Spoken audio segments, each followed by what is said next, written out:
찬양 감사드립니다.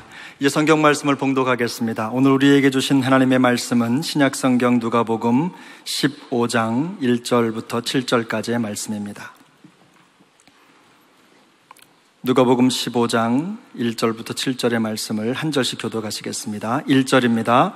모든 세리와 죄인들이 말씀을 들으러 가까이 나아오니 바리새인과 서기관들이 수군거려 이르되 이 사람이 죄인을 영접하고 음식을 같이 먹는다 하더라.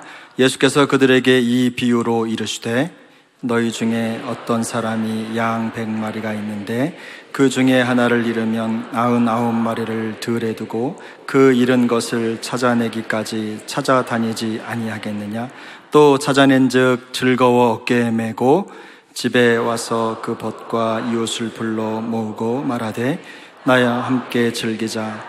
나의 잃은 양을 찾아내었노라 하리라. 함께 읽습니다. 내가 너희에게 이르노니 이와 같이 죄인 한 사람이 회개하면 하늘에서는 회개할 것 없는 의인 아홉으로 말미암아 기뻐하는 것보다 더하리라. 아멘. 할렐루야. 여러분, 태산을 넘어 험곡에 가도 찬송하셨는데, 태산을 넘어 험곡에 가도 빛 가운데로 걸어가면 주께서 항상 지켜주시기로 약속한 말씀 변치 않음을 믿습니다. 그래서 오늘 이 말씀이 삶 가운데서 그 믿을 수 없을 만큼 힘든 분들에게도 이 말씀이 그대로 확증되기를 바랍니다. 그래서 눈물을 흘려가며 이 찬송 믿고 찬송하는 분들에게 환경을 뛰어넘는, 상황을 뛰어넘는 기쁨을 주시기를 원합니다. 40여 년 전에 우리 선대의 오카노 목사님께서 광화문에 있는 내수동교회라는 그 교회의 중고등부 헌신 예배에 설교자로 오셨어요. 그때 목사님이 30대 후반이셨는데 젊으셨어요. 아주 젊으셨는데 제가 그때 중고등부 교사를 하고 있었는데 나오시자마자 목사님이 중고등부 학생 여러분 예뻐지고 싶어요? 그래 물었어요. 깜짝 놀랐어요. 다시요. 여러분 예뻐지고 싶어요? 그러니까 애들이 뭐라 그랬어요? 그러지 않고 애들이 네 그랬어요. 그 당시에는 순수하니까 묻는 대로 다 대답을 잘하는 거예요.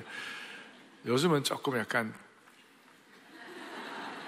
네 그러니까 네 그러니까 정말 예뻐지고 싶어요. 그러니까 네 그러니까 가만히 계시다가 전도하세요 그러더라고요. 전도하면 이뻐진다고, 예수님의 증인되면 이뻐진다고. 그걸 우리가 잊을 수가 없어요. 제가 잊을 수 없어요. 여러분, 이걸 21세기 버전으로 말하면 여러분들의 삶이 격과 품격과 품위와 격이 있기를 원하십니까? 아니, 여러분들의 삶의 순례가, 인생의 여정이 예뻐지고 싶으세요? 지금도 어떤 분들은 자, 다시 한번 여러분들의 삶이 기쁨이 있기를 원하세요? 오늘 그 답을 드리기를 원합니다. 오늘 그 답을 안고 또 손에 딱 쥐고 돌아가시기를 바랍니다. 오늘 제가 말씀의 제목을 녹슬지 않는 기쁨이다, 그렇게 제가 제목을 붙였습니다. 녹슬지 않는 기쁨이라고. 근데 녹슬지 않는 기쁨은 미래에 일어날 일로만 끝날 것인가, 아니면 천국에만 있는 것인가, 아니면 이걸 현재 진행형으로 내가 맛볼 수 있을 것인가. 그래서 이것은 미래에 일어날 일 정도만이 아니라 현재 진행형으로 우리가 체험할 수 있는 기쁨이다. 그런 애가 있으면 좋겠어요. 아시겠죠? 그러면서 먼저 생각할 것은 우리 신앙생활에도 녹이 쓸 수 있는가? 녹슬 수 있을까? 신앙도 인생도 살다 보면 녹이 쓸 수 있다는 겁니다. 녹슨 증거가 뭐냐면 요즘 한국 사회가요, 기쁨 증발이 되어버렸어요. 기쁨 실종, 찾습니다. 기쁨. wanted, 기쁨. 특별히 50대, 60대 중년기의 남성들이 이 기쁨이 사라지기 시작했어요. 나름 열심히 일하고 회사에 충실하고 가정을 위해 열심히 돈 벌고 나름 열심히 괜찮은 삶을 살았는데 남은 것이 너무 후회뿐이다, 이런 분들이 있어요. 객관적으로 볼 때는 괜찮은 삶을 산다고 자부했는데 남은 것이 후회뿐이라는 거예요. 이것은 많은 중년 세대의 정말 가슴 찡한 탄식이라고 말할 수 있어요. 한마디로 내가 살아온 인생이 허무해서 견딜 수가 없다는 거예요. 장년 세대만 그러겠어요? 이 땅에 있는 수많은 노년 세대, 젊은 세대도 비슷할 거예요. 노년 세대는, 옛날에는 노년 세대가 존경을 많이 받았어요. 왜 존경을 많이 받냐면 노년이 살아온 삶에 축적이 있고 지혜가 있기 때문에 뭐든지 물어보면 노년 어른들이 대답을 잘해줬어요. 그리고 참 미스터 노 올, 모든 걸 다 아는 것 같은 그 위치가 있었기 때문에 존경을 받았어요. 근데 요새는 어른을 별로 그렇게 존중하지 않아요. 그러니까 어른들은 더 허무한 거 아닌가, 이런 생각이 들어요. 이런 그 시대의 흐름을 영향을 받아가지고 인생에도 습기가 들고 이렇게 될 때 산화되어서 녹이 슬 수 있는 거예요. 산화되거나 녹이 슬지 않으려면 지속적인 기쁨의 기름을 쳐줘야만 되는 것이, 지속적인 기쁨의 기름을 쳐줘요. 지금 이 시간 경험할 수 있는 기쁨의 기름을 발라주기를 원하는 것이에요. 동시에 아무리 좋은 기쁨의 보석이 있다 하더라도 그 기쁨이라는 보석이 내 것으로 체화되지 아니하고 쇼 윈도우에 진열만 되어 있다면 이게 무슨 의미가 있겠어요? 지금 현재 세상에서 가장 비싼 보석 중에 하나가 미국 스미소니언 박물관에 있는 눈부시고 파란 45 캐럿의 다이아몬드인데 평가액이 얼마냐? 2,700억 원에 이른다고 합니다. 보석 하나가, 조그마한 반지 보석 하나가. 그 보석이 스미소니언 박물관 안에 있는 두꺼운 방탄유리 안에 갇혀 있습니다. 밤이 되면 박물관의 문이 닫히면 어둠 속에 쓸쓸히 있을 뿐이에요. 이 진귀한 보석도, 엄청난 가치가 있는 보석도 그냥 박물관에 밤에는 사람들이 접근할 수도 없고 만질 수도 없는 거예요. 세상에 존재하는 귀한 거라고 하지만 내 것으로 체험할 수 없는 그저 그림의 떡일 뿐이에요. 심지어 이런 다이아몬드를 내 것으로 소유한다 하더라도 생명이 없어요. 왜냐하면 그 다이아몬드가 사람을 구원하는 것은 아니에요. 왜냐하면 다이아몬드를 소유한 사람이 죽을 때에 그것을 기증한 것을 보면 다이아몬드가 그 소유자의 생명을 조금도 연장시키지 못했다는 것을 우리가 알 수 있는 것이. 그런데 우리가 믿는 이 생명의 복음은 마치 스미소니언 박물관에 있는 다이아몬드처럼 그냥 좋게만 진열되어 있는 그런 것이 아니고 우리가 체험할 수 있는 것이에요. 그래서 오늘 저와 여러분은 이걸 체험하고 돌아가기를 바라는 거예요. 본당, 별관, 안성수양관, 제천기도 동산 모든 곳에서 이걸 체험하고 돌아가기를 바라요. 손에 잡고 돌아가기를 바라요. 본문을 보겠습니다. 누가복음 15장 1절로 7절 여러분들이 본문을 보았는데 이 본문은 잃어버린 양을 찾는 목자를 보여주는 친숙한 본문입니다. 그런 내용이에요. 유대나라는 목축업을 하는 나라입니다. 그리고 유대나라는 목자와 양의 관계가 한국에서의 양을 치는 개념과는 완전히 달라요. 양은 가족이에요. 목자가 하루 종일 양을 데리고 푸른 초장으로 쉴만한 물가로 데리고 다니다가 황혼역에 양의 우리, 양의 울타리 안에다가 넣는 겁니다. 그리고 양의 숫자가 맞으면 목자도 드디어 안심하고 쉬게 되는 겁니다.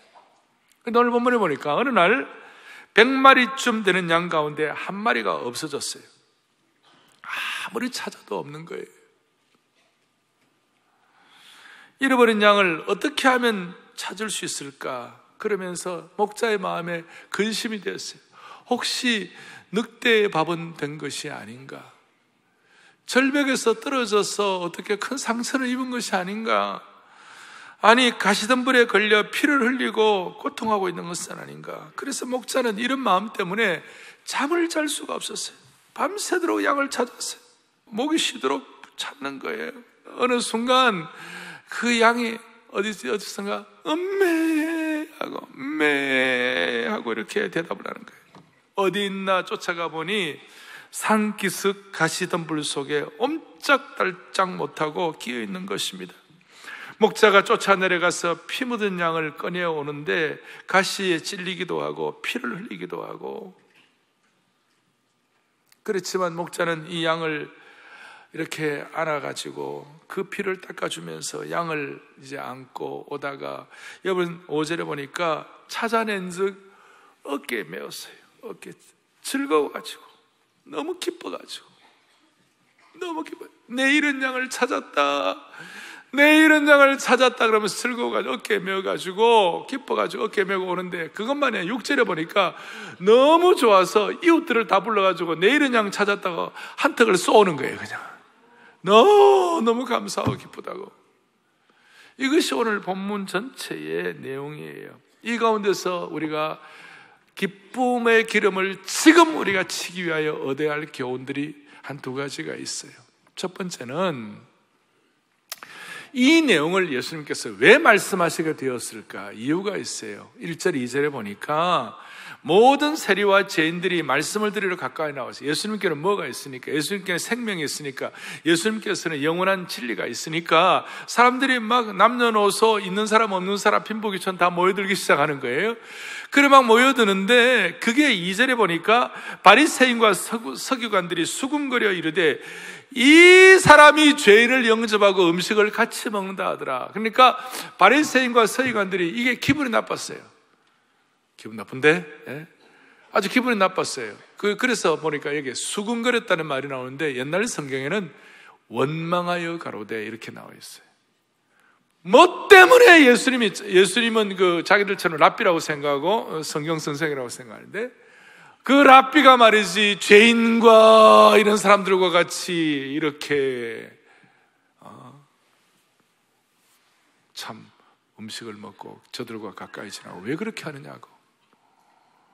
그러니까 바리새인들의 마음속에 아주 편견이 있던 거예요. 뭐냐면 저 죄인과 그 다음에 잘못된 사람들, 저 비천한 사람들, 저 문제 있는 사람들, 천한 사람들은, 저 사람들은 구원도 얻지 못하고 저 사람들은 잘 될 수도 없고, 그냥 저들은 옛날에 양이 제 길로 각기 제 길로 가가지고 그냥 저 잘못 빠져 있으면 그냥 그대로 두라는 거예요. Let them go. 그대로 두라는 거예요. 그게 바리새인들의 마음이에요. 바리새인들의 편견이었어요. 각기 제 길로 간 잘못한 저들은 구원받지 못하니까 그냥 놔두라는 거예요. 그래서 예수님이 하신 일이 너무 못마땅하고 원망스러운 겁니다. 그러니까 바리새인들의 입장에서 제가 볼 때 그런 생각과 그런 편견을 계속 갖고 있는 한 진짜 기쁨은 없다 이 말이에요. 편견의 감옥에서 갇혀있는 그 순간 계속해서 있는 한 기쁨이 없다는 것이. 그리고 바리새인들은 선한 사람과 악한 사람을 아예 분리를 시켰고, 당연히 마태 같은 세리, 막달라 마리아 같은 창기들이 예수님과 가까이 하는 것을 견딜 수가 없었어요. 그리고 이것은 당시에 자기들이 갖고 있는 메시아관에도 영향을 끼쳤어요. 어떻게 메시아가 천하지 천한 인간의 몸을 입고 올 수 있겠느냐? 그거는 불가능하다. 메시아는 정복왕으로 와야 되고 정복신으로 와야 되고 사람의 몸을 입고 올 수 없다. 이런 어떤 생각을 하게 된 것이에요. 그리고 이것이 자기들의 시각이 되고 그것이 자기들의 신앙에도 그대로 영향을 끼쳐가지고 천한 사람은 천한 대로, 하나님 못 믿을 사람 못 믿는 대로, 이방인은 이방인대로 다 끝난다는 것이. 이런 생각을 하고 있을 때 이 생각이 사람들에게 참된 기쁨을 가져올 수 없다. 이것이 19세기에는 이런 뜻이에요. 19세기에 대영 제국을 이렇게 압도했던 민족이 앵글로 섹슨족이에요.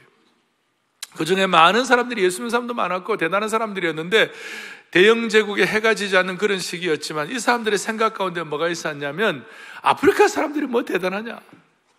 중국 사람이 뭐 대단하냐? 인도 사람은 말할 것도 없다. 이 사람들은 뭐 다 안 된다. 이 사람들은 뭐 제대로 될 수가 없다. 그러니까 아프리카 사람들에 대한 편견의식이 딱 자리 잡아가지고 아프리카 사람은 노예로 부려도 된다. 노예로 팔아먹어도 된다. 그리고 저 인도와 중국에는 마약 팔아먹고 그 다음 인도 중국어는 식민지로 삼아가지고 우리 마음대로 해도 된다는 어떤 그런 의식이 있었어요. 다는 아니었지만 그런 의식이 있으니 그런 편견 때문에 제가 볼 때 뭐 나라가 잘 살고 뭐 대단했다 하더라도 깊은 하나님이 주시는 영광스러운 정말 변개할 수 없는 참으로 복된 기쁨은 없었을 거예요. 사람이 이 편견의 감옥에 있는 한 사람에게는 기쁨이 있을 수 없다. 오늘 그걸 말씀드려요. 사랑하는 여러분, 여기서 탈출하시기 바랍니다. 여러분, 이 사람들 소위 하나님 잘 믿는다는 사람들이었어요. 바리새인들은 구약의 성경 다 믿는 사람들이었고 바리새인들은 초자연적인 어떤 그런 능력을 믿는 사람들이었고 다 믿는 사람들이었어요. 하나님 잘 섬긴다는 사람들이었어요. 영적인 일에 관심 갖고 성경의 권위도 인정하고 말씀도 높이고, 그런데 하나님의 심정을 오해하는 것이, 그들의 편견이 기쁨을 압도해버린 거예요. 잘못된 사고방식 때문에 기쁨이 묻혀버린 것이. 그러니까 마음에 기쁨이 없고 마음이 지옥이에요. 오늘 사랑하는 교우들이요, 오늘 우리에게는 21세기에 풀리는 이 바리새적인 사고방식은 뭐예요? 저 사람 저를 절대 예수 믿을 수 없어. 우리 가족 가운데 저 사람은 안 돼. 우리 이웃 가운데 저 사람은 절대 신앙 가질 수 없어. 이게 바리새적 사고방식이에요.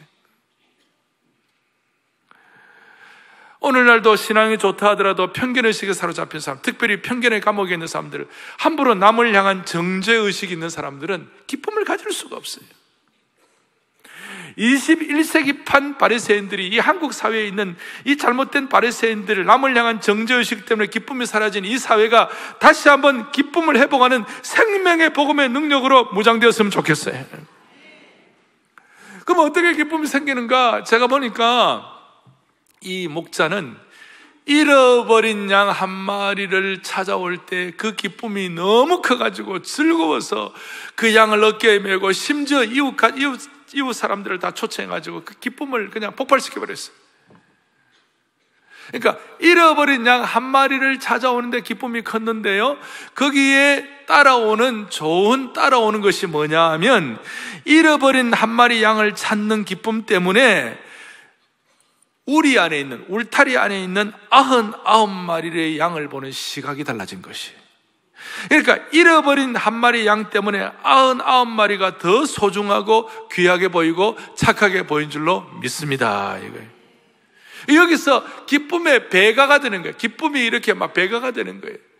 오늘 저녁부터 있을 새생명 축제가 우리에게 있어요. 우리가 한 사람 한 사람 택시자를 놓고 기도하고 이분들을 모시고 오고 그랬을 때 그 기쁨도 크지만 우리 온 일반 교우들, 거기에 참여하는 온 교우들의 기쁨도 크다 이 말이에요. 이게 기쁨의 배가 올려요. 그래서 잃어버린 한 마리 양을 찾아서 기쁘고, 또 99마리 양이 더 소중하게 보여서 또 기쁘다. 이것이 기쁨의 배가 원리인 줄 믿습니다. 이거예요.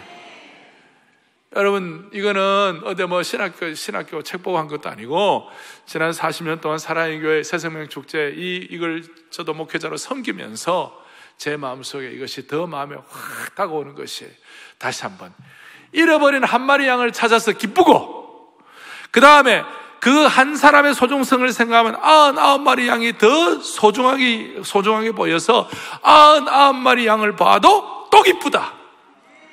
이것이 기쁨의 배가 원리가 되는 줄로 믿습니다. 또 하나는, 두 번째는 뭐냐? 두 번째는 보니까 주님은 이런 잘못된 사고방식을 갖고 있는 바리새인들에게 뭐라고 선포하시느냐? 7절을 좀 보세요. 15장 7절 같이 보죠. 내가 너희에게 이르노니, 그 다음 뭐예요? 이와 같이 죄인 한 사람이 회개하면 하늘에서 회개할 것 없는 의인 99마리로 말미암아. 아멘. 자, 무슨 이와 같이란 말에 주목하세요. 저 이와 같이란 말은 뭐냐 하면, 예수님께서 한 마리 양이 너무 소중해가지고 그 한 마리 양을 위하여 목자는 그 한 마리 양을 위하여 뭐 피가 나도 좋고 에너지를 소모해도 좋고 뭐 그냥 정말 목이 말라도 좋고 그 한 마리 양을 너무 귀하게 생각해가지고 그 양을 위하여 전력 투구해서 그 잃어버린 양을 찾아오는 거예요. 그러면 양의 입장에서, 누구의 입장에서요? 양의 입장에서는 내가 목자에게 진짜 사랑받는 양이구나. 내가 목자가 그 땀과 피와 모든 걸 다 쏟아도 될 만한 사랑의 대상이구나. 나는 마치 목자가 사랑할 사람이 나밖에 없는 것처럼 나를 집중해서 관심을 기울일 만큼 나는 소중한 존재이구나. 나는 목자에게 사랑받는 존재야. 나는 목자의 사랑의 대상이야. 그것을 확증하고 그것을 확신하는 순간 세상이 줄 수 없는 기쁨의 샘물이 내 마음속에 솟는 것이. 평간을 극복해야 기쁠 뿐만 아니라 내 마음속에 나는 이 목자가 이와 같이라고 하는 것처럼 그 양을 찾아서 1년이고 6개월이고 한 달이고 계속해서 양을, 여기 보면 4절 뒤에 찾아내기까지 찾아내지 아니하겠느냐? 옛날 성경에서는 찾도록 찾지 않겠느냐? 나는 목자가 찾도록 찾을 수 있는, 찾아내기까지 전력 투구해야 할 목자가 사랑해야 할 대상이 되었구나. 목자의 사랑받는 양이 되었구나. 이걸 마음속에 확증하고 깨닫는 그 순간, 지금 이 순간 경험할 수 있는 기쁨을 회복하는 것이에요. 녹슨 것 같은 마음에 있는 기쁨을 회복시켜주는 축복을 받는 것이에요. 무슨 말이냐? 여러분, 저는 예수 믿고 복음의 은혜에 눈을 뜨고 난 다음에 깨달은 진리가 뭐냐면, 하나님은 마치 사랑할 자가 나밖에 없는 것처럼 사랑해 주시는구나. 그걸 깨달았어요, 저는. 그러면 예수님이 한번, 네가 뭐가 대단한데 하나님이 너만을 일방적으로 사랑하느냐, 꿈 깨라, 깨몽, 그런 식으로 좀 이렇게 약간 니힐하게 냉소적으로 바라보는 사람들이 있어요. 여러분, 그런 거 아니에요. 우리가 자녀가 있을 때, 자녀 한 명 있을 때 부모가 자녀에게 대해서 100% 사랑합니다. 맞습니까? 부모의 사랑이 그래요. 그럼 자녀 한 명 더 태어난 2명이 있어요? 그럼 2명의 자녀를 앞에 놓고 부모가 어떻게 해요? 자녀를, 그래 2명이니까 너 50%, 너 50% 이렇게 나눠서 사랑합니까? 제가 지금 발음을 잘못했습니까? 너 50%, 너 50% 나눠서 사랑합니까? 100%예요. 자녀 3명이 됐어요. 부모가 3명 자녀니까 너는 33%, 너 33%, 너 33% 이렇게 부모가 사랑합니까? 100% 사랑하는 것이. 우리 하나님은 인류가 70억이 넘어도 예수님 믿고 하나님의 자녀가 된 하나님의 백성들에게는 하나님은 100% 사랑하시는 거예요. 이 사랑을 깨닫는 순간 우리는 달라져요. 우리의 기쁨이 근본적으로 있는 것이. 이 기쁨이 근본적으로 있는 거지. 그래서 주님은 신구약 전체에 걸쳐서 우리를 향하여서 사랑을 어떻게 표현하는 거예요? 너는 내 아들이야. 또 어떤 데 보면 우리는 그리스도의 신부라고 얘기하고, 이사야 54장 5절에 오면 심지어 뭐예요? 읽어보겠습니다. 이는 너를 지으시니가 뭐예요? 너 남편이라. 그의 이름은 만군의 여호와이시며 내 구속자는 이스라엘의 거룩한 이시로다. 잠깐만요. 됐습니다. 너를 지으시니가 뭐라고요? 네 남편이라. 좀 죄송할 정도로 일찍이 남편을 이으시고 홀로 사시는 우리 홀로 되신 분들은 오늘 이 말씀이 진짜 축복이 되시길 바라요. 주님이 남편이라고 그랬어요. 우리는 그의 신부예요. 갈라디아서 4장 6절에 보니까 우리에게 대해서 어떻게 말씀하시는가 함께 보죠. 너희가 아들이므로 하나님이 그 아들의 영을 우리 마음 가운데 보아서 뭐라고요? 아빠 아버지라고 부르게 하셨느니라.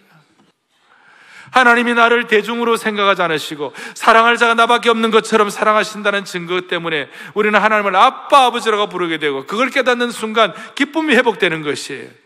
김춘수의 꽃이라는 시가 있어요. 그의 시의 내용처럼 그가 나의 이름을 불러주었을 때 비로소 나는 꽃이 되는 것이다. 내가 참으로 하나님의 사랑의 대상임을 절감할 때에 나는 기쁨을 놓치지 않을 수가 있다는 것이에요. 이 기쁨으로 우리는 주님의 일을 하게 되는 겁니다. 주님은 요한복음 10장에 보면 양들을 위하여 목숨을 버린다고 그랬어요. 주님이 양들을 위해 목숨을 버리는 것이 하나님의 사명이니까, 주님 하나님이 주신 사명이니까 그것도 있지만 아무것도 없는데 어떻게 목숨 버립니까? 아무 능력도 없는데, 아무 가진 것이 없는데, 아무 어떤 토대가 없는데 어떻게 남들을 위하여 목숨 버리고 섬길 수 있습니까? 주님의 내면에는 나는 하나님의 사랑하는 아들이라, 나는 이 땅에 하나님의 보냄받은 구원자로서의 그 하나님의 그 사랑받는 자녀로서의 그것이 충만하니까 세상 사람들이 알지 못하는 기쁨이 넘실대는 것이에요. 그 기쁨이 충만하게 토대로 자리 잡고 있으니까 무슨 일이 벌어지는가? 무슨 일이 벌어지는가? 주님은 양들의 목숨을 버릴 수도 있고 그 사명 완수도 할 수 있고 주신 사명 전력 투구할 수 있는 것이. 할렐루야. 우리가 오늘 저녁부터 새생명 축제를 하고 수요일째 7번에 걸쳐서 영광스러운 이 복음전도 집회예요. 영적으로 보면 이 복음전도 집회는 상당한 우리가 짐을 지고 그 다음에 영적인 어떤 무게감을 느끼고 그 다음에 참 거룩한 긴장이 있고 또 악한 사탄 마귀가 이럴 때 막 틈을 타고 온갖 어떤 환경적으로 어려움을 끼치고 이럴 일이 다 있어요. 그렇지만 그 가운데서 우리가 사명감을 가지고 주신 책임을 가지고 1년 동안 받은 은혜 감사해서 하는 거 있지만 여러분 그것만 갖고 어떻게 하겠어요? 우리의 마음속에 주님이 주시는 내면적인 기쁨이 회복이 되어야 되는 것이에요. 그래야 우리가 이 일을 기쁨으로 감당할 수가 있는 것이에요. 우리가 대학을 갈 때에 우리가 자기소개서가 있어요. 입사할 때도 마찬가지고 자소서라고 그러죠.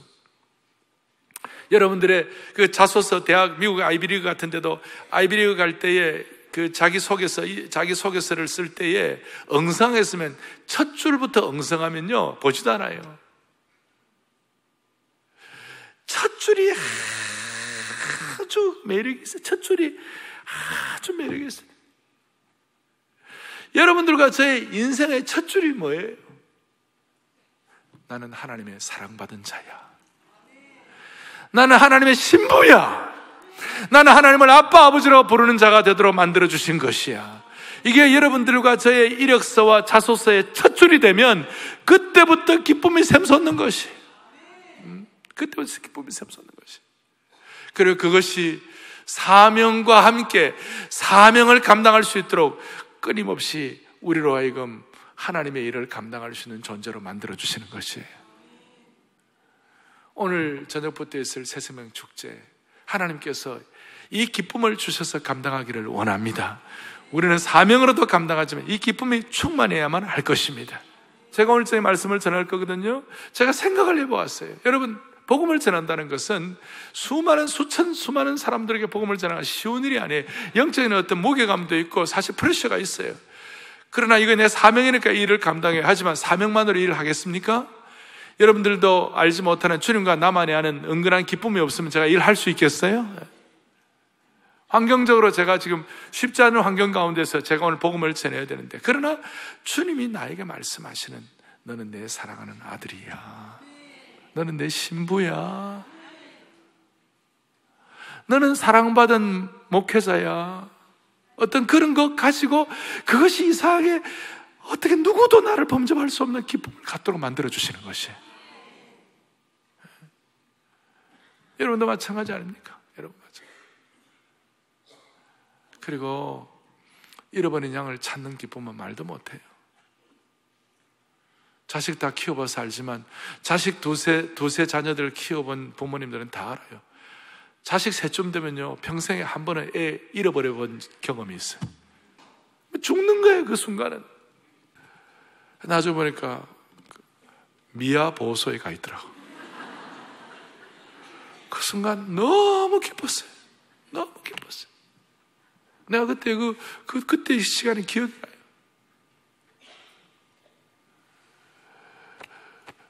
우리가 오늘 새생명 축제에 잃어버린 영혼들이 와서 구원받고, 아까 양을 잃어버린 양을 목자가 찾는데 어떤 때는 하루 이틀, 어떨 때는 6개월 이렇게 막 찾을 거예요. 찾기까지. 우리 성도들 가운데 어떤 분들은 5년, 10년, 심지어 15년간 계속해서 찾는 분도 있었어요. 15년 만에 회심한 분도 있었어요. 오늘 우리 모두가 다 책임감과 사명뿐만 아니라 주님이 주시는 근본적인 기쁨 때문에 이 일을 감당할 때, 여러분 이 기쁨은 여러분의 신앙의 녹슨 부분을 해결해 주시는 것이, 기쁨의 기름은 녹슨 부분을 깨끗하게 닦고 다시 이렇게 정리할 수 있도록 만들어 주실 것이에요. 그리고 사람들마다 이렇게 기쁨을 가지면요, 기쁨의 옹달샘을 막 터뜨려요. 그냥 막 터뜨려요. 그리고 막 기쁨의 지류를 막 만들어요. 그러면 이게 모이면요, 기쁨의 메인스트림이 되는 거예요. 기쁨의 큰 강이 형성되는 거예요. 그 강에 와서 목욕하고 변화되고 새로워질 수 있도록 은혜 주시기를 바랍니다. 그 막 오늘 저녁부터 기쁨의 강이 막 있을 거예요. 막 감사가 막 있을 거예요. 막 축복이 넘칠 거예요. 그래서 이 반포대로 121번지가 기쁨대로 121번지가 될 거예요. 저 사람은 안 돼 하는 사람들이 주님 앞에 돌아왔을 때 하늘은 비교할 수 없는 즐거움으로 기뻐할 수가 있을 것입니다. 7절에 다시요, 하나님의 천상의 기쁨이 있는 거예요. 하늘에서는 엄청난 환희와 영광의 21발의 기쁨의 축포가 터질 것이에요. 잃어버린 한 마리 양이 돌아오면 하늘의 합창대가 찬양하고, 천국에서는 기쁨과 희락의 국경일이 선포되고 새생명 축제가 일어날 것입니다. 그래서 오늘부터 있을 이 집회를 우리 교회 입장에서 볼 때는 대각성 전도 집회이지만, 오는 분들의 입장에서는 이 자리가 새생명 축제의 자리가 되는 겁니다. 사랑하는 교우들이여, 우리가 이렇게 기쁨이 약해진 이유가 무엇입니까? 다시 한번 우리의 편견과 내가 하나님의 사랑의 대상임을 확인하도록 하십시다. 오늘 1절에 보니까 모든 세리와 죄인들이 말씀을 들으러 온다고 그랬어요.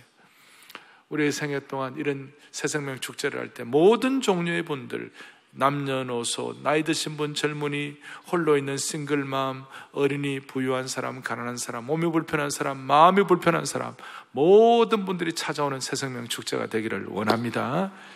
여러분, 모든 물건은 유효기간이 있습니다. 모든 물건 유효기간이 있어요. expire date가 있다는 거예요. 그래서 날짜가 지나면 녹슬게 되어 있습니다. 아무리 좋은 집도 40년, 50년이 지나면 관이 녹슬고, 그렇게 해서 또 벤트칠을 해줘야 합니다.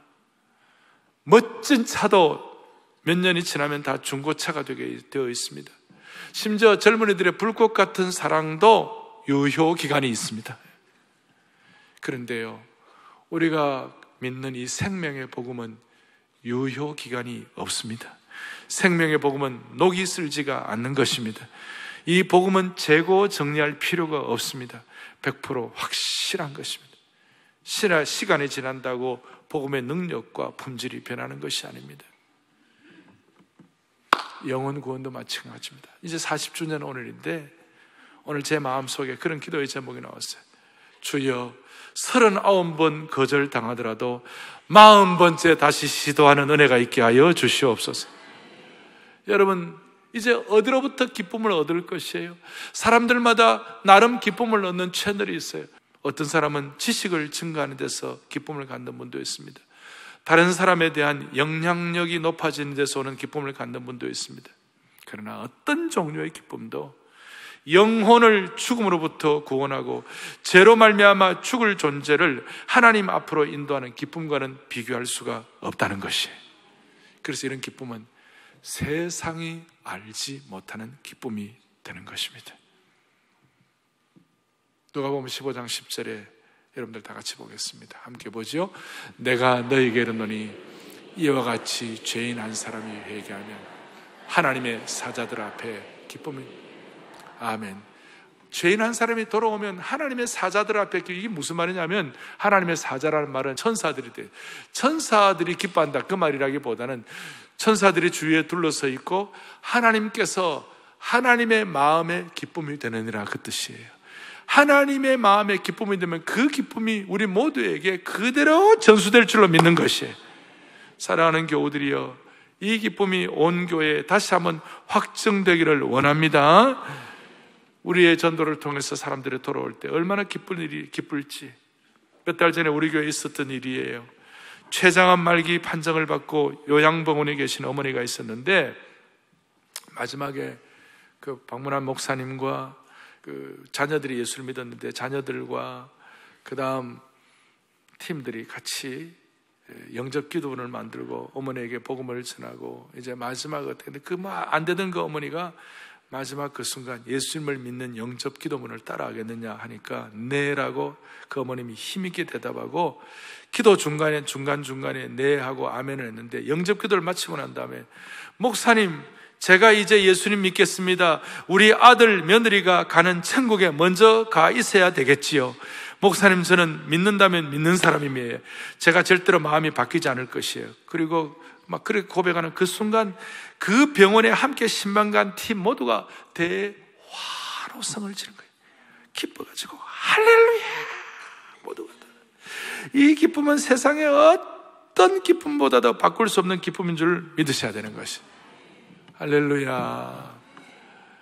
오늘 이 기쁨이 오늘 밤부터 수요일까지 충만하기를 바라고, 우리 교원들은 우리가 이 편견의 감옥에서 탈출하고 내가 내 인생의 이력서에 나는 하나님의 사랑받는 자야, 나는 하나님의 자녀야, 나는 하나님의 신부야, 그 예수님의 신부, 그걸 쓰므로 말미암아 여러분들에게 증발되고 상실되고 도망간 기쁨이 회복되는 역사가 일어나기를 원합니다. 여러분 손을 다 펴시고 매일 내 마음에 기쁨이 넘치네 한번 찬양하기도 합니다. 매일 내 마음에 기쁨이 넘치네. 매일 내 마음에 기쁨이 넘치네. 더욱 섬길 수로 더 귀한. 한 번 더. 매일 내 맘에, 매일 내 맘에 기쁨이 넘치네. 더욱 섬길 수로 더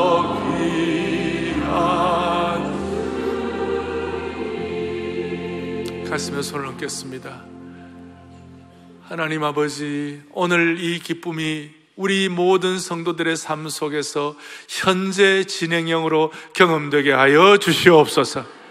오늘 밤부터 있을 새생명 축제를 통하여 기쁨의 지류 옹달샘이 터져서 기쁨의 큰 강물이 흘러가게 하여 주시옵시고, 거기에 수많은 사람들이 와서 목욕함으로 말미암아 새 사람 되게 하여 주시옵시며, 그리하여 하늘의 영광의 축포가 터지는 놀라운 새생명 축제가 되게 하여 주시기를 소원합니다. 하나님 아버지, 반포대로 121번지 이 앞을 지나가기만 해도 기쁨이 충만하게 하여 주옵소서.